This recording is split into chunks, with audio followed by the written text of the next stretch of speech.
अल्हम्दुलिल्लाह रब्बिल आलमीन वस्सलातु वस्सलामु अला सय्यिदिल मुरसलीन अम्मा बाद फ़अऊज़ु बिल्लाहि मिनश शैतानिर रजीम बिस्मिल्लाहिर रहमानिर रहीम अस्सलातु वस्सलामु अलैका या रसूलल्लाह व अला आलिका व सहाबिका या नूरल्लाह।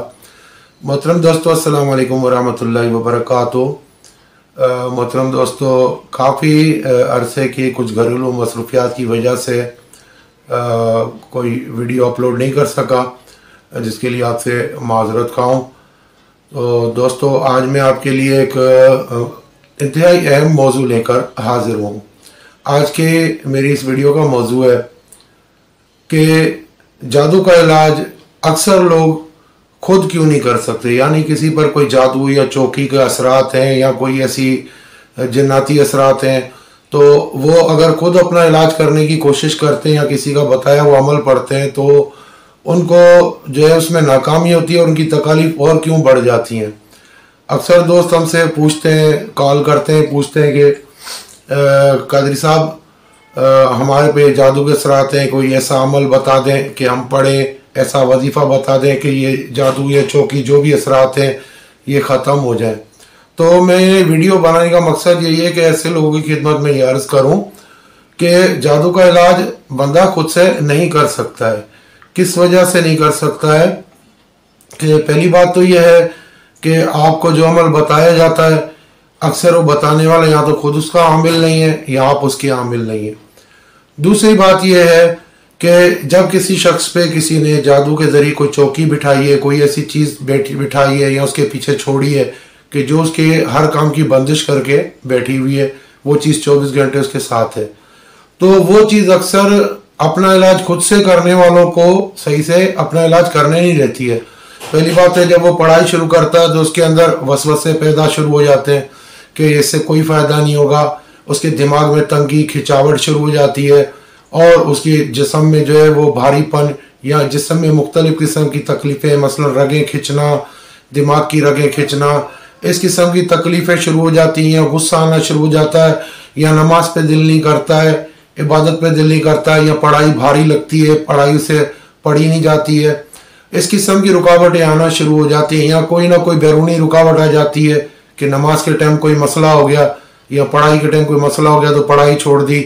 इस तरीके की रुकावटें, या बाद लोग ऐसे होते हैं जिनको शयातीन नापाक कर देते हैं, नापाक रखते हैं, गंदे ख्यालात हर वक्त जहन में रखते हैं, जिसकी वजह से उनका जो जहन होता है वो उस रूहानियत को जो पढ़ाई से आ रही एक्सेप्ट नहीं कर रहा होता है, वो माहौल उसके जहन में नहीं बन रहा होता है और फिर उसकी पढ़ाई वगैरह का कोई इस पर असर नहीं हो रहा होता है। तो अक्सर इस वजह से ही होता है कि पढ़ाई में रुकावट होती है और अपना इलाज खुद से बंदा कर नहीं सकता, यानी उसको कंटिन्यू जारी भी नहीं रख सकता है, उसको भारीपन पैदा होता है। हमेशा इसका इलाज दूसरा आमिल करेगा, जो सही आमिल है, तो ही उसको फ़ायदा होता है, या उसके बताए हुए तरीके से वज़ाइफ पढ़ेगा, बताए हुए तरीके से अमल करेगा तो उससे फ़ायदा होगा। तो बाद लोग इसलिए पूछते हैं कि भाई ये वज़ाइफ है। अब मसला ये होता है कि इन मामलात के अंदर अक्सर सदक़ात का काम होता है। आमिल के ऊपर जब चीज़ें हमलावर होती हैं वो भी अपना सदका देना पड़ता है उसे, और उसके अलावा जो मरीज़ के भी सदके निकालने पड़ते हैं। सदके से क्या होता है, जो भारीपन है जो मरीज़ पे पढ़ाई की वजह से पैदा हो रहा है उसमें कमी आ जाती है, शिद्दत में कमी आ जाती है, कुछ कम हो जाता है, बाज़ औक़ात बिल्कुल शिद्दत ख़त्म हो जाती है और सुकून से इलाज हो जाता है। बाज़ औक़ात ऐसा होता है कि सदका करने से एक ही सदक़े में मरीज़ के ऊपर से ये चीज़ें टल जाती हैं, तो इनमें सदक़ात का भी बहुत अमल दखल होता है। अब मसला ये होता है कि लोग पैसे बचाने के चक्कर में फ़ोन करते हैं, हमें बता दो, हम पढ़ लेंगे, हम कर लेंगे। अब उनको जब बता दो तो उनकी पढ़ाई तो एक तो नामुकम्मल हो जाती है, फिर उसके अलावा वो सदक़े नहीं देते, उसमें कंजूसी करते हैं, फिर फ़ायदा नहीं होता। तो आपकी पढ़ाई में फ़ायदा नहीं है। भाई मैंने तो आपको कुरान शरीफ की आयतें बताई, आपको सूरतें बताई, अब आपका ईमान यह है कि इनमें फ़ायदा नहीं है तो इसमें मैं क्या कर सकता हूँ। आप जब तक उसको उस तरीके से नहीं इस्तेमाल करेंगे जो उसका तरीक़ाकार है, जो प्रोसेस है, तो आपको कैसे फ़ायदा होगा। आप सदक़ात में सुस्ती करेंगे, आप उसके एक तरीके में तरीक़ेकार में तब्दीली करेंगे, यहाँ कोई दिलचस्पी नहीं लेंगे, आपके ईमान में पुख्तगी नहीं होगी। आपके ऊपर एक शैतान हावी है, आपके जहन पे हावी है, जो कि आपको कोई भी अल्लाह का कलाम या अल्लाह का नाम लेने की या इबादत करने की जो है इजाज़त नहीं दे रहा है और आपके अंदर वो रुकावटें पैदा कर रहा है, आपके जहन की नसों को खींच रहा है, आपके दिमाग की नसों को खींच रहा है, आपके अकायद, आपके दिमाग पे, आपकी सोच पे वो इस वक्त हावी है। तो आपका अपना पड़ा हुआ अमल कैसे कामयाब होगा? जब तक आपकी कोई जान उससे नहीं छोड़ा, कोई दूसरी ताकत आपके अंदर दाखिल होकर और आपको मजबूत ना करे और आपका इलाज ना करे, तब तक तो आप उससे जान नहीं छुड़ा सकते हो। हाँ, छोटे मोटे नजरे बत्ते, छोटा मोटा कोई अमल है, कोई टोटका है, वो छोटे मोटे कामों में हो जाता है। लेकिन अक्सर जो चौकी वाले मरीज होते हैं उनके इलाज में, यानी जिन पे कोई चीज़ मुसल्लत की गई है, किसी मुर्दे का अमजाद मुसल्लत किया गया है, जिन्नात मुसल्लत किए गए हैं, तो उनका इलाज करने में बहुत ज़रूरी होता है कि कोई आमिल से इलाज कराया जाए। खुद से डॉक्टर बनने की कोशिश न करें। मेडिकल स्टोर पे दवाएं पड़ी हैं, आपको सर के दर्द का पता है कि सर के दर्द की ये गोली है, बुखार की ये गोली है और फला चीज़ की ये गोली है, लेकिन ये आप नहीं समझ सकते कि आपकी तबीयत कौन सी दवा को एक्सेप्ट करेगी, किस ग्रुप की दवा आपको लगेगी। ये सिर्फ आपको डॉक्टर ही बता सकता है कि इस ग्रुप की दवा आपको फायदा देगी, आपने ये ग्रुप खाना है, और इस तरीके से आपको फायदा पहुंचता है। अगर सब डॉक्टर बन जाते अपने तौर पे तो मेडिकल पढ़ने की इतनी जरूरत नहीं थी। लोग 8-8, 10-10 साल मेडिकल पढ़ने में ज़ाया नहीं करते। तो कहने का मकसद ये है कि आमिल होता है, एक आमिल सही से उसका इलाज करता है, उसके प्रोसेस के साथ करता है। मैंने ये वीडियो खासतौर पर उन लोगों के लिए बनाई है, अक्सर लोग पूछते हैं, हालांकि उनका मकसद यही होता है कि मुफ्त में काम हो जाए। फिर बोलते हैं कि हमारे जनाब ने बड़ा पैसा लुटाया। भाई, आपने पैसा गलत जगह लुटाया। अब मसला ये कि पैसा सही काम में भी लगता है, सही लोग भी लेते हैं, गलत लोग भी लेते हैं, तो उसमें अब हमारा कसूर तो नहीं है। एक कंपाउंडर डॉक्टर बन के किसी कच्ची आबादी में क्लिनिक खोल के बैठा तो लोग तो उसे डॉक्टर ही समझेंगे ना, हालांकि वो तो सरकारी अस्पताल का कंपाउंडर होता है। लोगों को दवा दे रहा है, उसने हर चीज़ लगाई हुई है, स्टेथोस्कोप लगाया हुआ है, ब्लड प्रेशर चेक कर रहा है, शुगर चेक कर रहा है, दवाएं दे रहा है, तो लोग तो डॉक्टर ही समझेंगे। उन्हें क्या पता है कंपाउंडर है, ये तो डॉक्टर है ही नहीं। इसी तरीके से आमिलीन में भी ये चक्कर है कि फेक भी पैसे ले रहे हैं, सही काम वाले भी पैसे लेते हैं। जो जायज़ अखराजात हैं वो तो हम लेते हैं, जो सदकात लगते हैं। बाद मरीजों पे बकरी का सदका होता है, बाद मरीजों पे होता है जब तक उसका इलाज चल रहा है। हर हफ्ते मंगल के दिन या हफ्ते के दिन हमें अपने बीवी बच्चों का सदका निकालना पड़ता है। इस तरीके से इलाज होता है। ये काम कोई आसान नहीं है। डॉक्टर आपको पर्ची लिख के दे देगा, दवा खाओगे, उसके बाद आपको रिएक्शन हो, जियो मरो, आपका मसला है। लेकिन आमिल जो होता है उसकी मुकम्मल तवज्जो होती है मरीज के ऊपर। मरीज के ऊपर जो कैफियत होती है वही कैफियत आमिल की तरफ भी आती है, और फिर आमिल उनका मुकाबला सदकात के साथ करता है, अपनी रूहानियत से करता है। ऐसा नहीं है मैंने आपको तावीज़ात दिए, आपको पढ़ाई बताई है तो मेरी जान छुड़ गई, नहीं, अब मेरी जान आप में फंस गई, अब आपके ऊपर मुझे तवज्जो देनी है। तो अगर मैं सही आमिल हूँ और मुझसे मरीज ताउन नहीं करता है, मरीज सदकात नहीं देता है, तो यकीन करो मैं अपनी जान पे जुल्म कर रहा हूँ, उसकी मुसीबतें अपने सर ले रहा हूँ। ये मामला ऐसे होते हैं। तो मेरा कहने का मकसद यह है कि जादू का इलाज आपने कराना है, सही आमिल की निगरानी में अपना इलाज कराएं, जहां से आप मुतमईन हो। ये देखें जो कुरान सही पढ़ता है, कुरान सही पढ़ने वाला है, सही तलफ़ुज़ के साथ, सही मखारिज के साथ पढ़ रहा है, बाशराए नमाज का कम अज़ कम पाबंद है, 5 वक्त नमाज का पाबंद है, तो ऐसे शख्स से इलाज कराएं।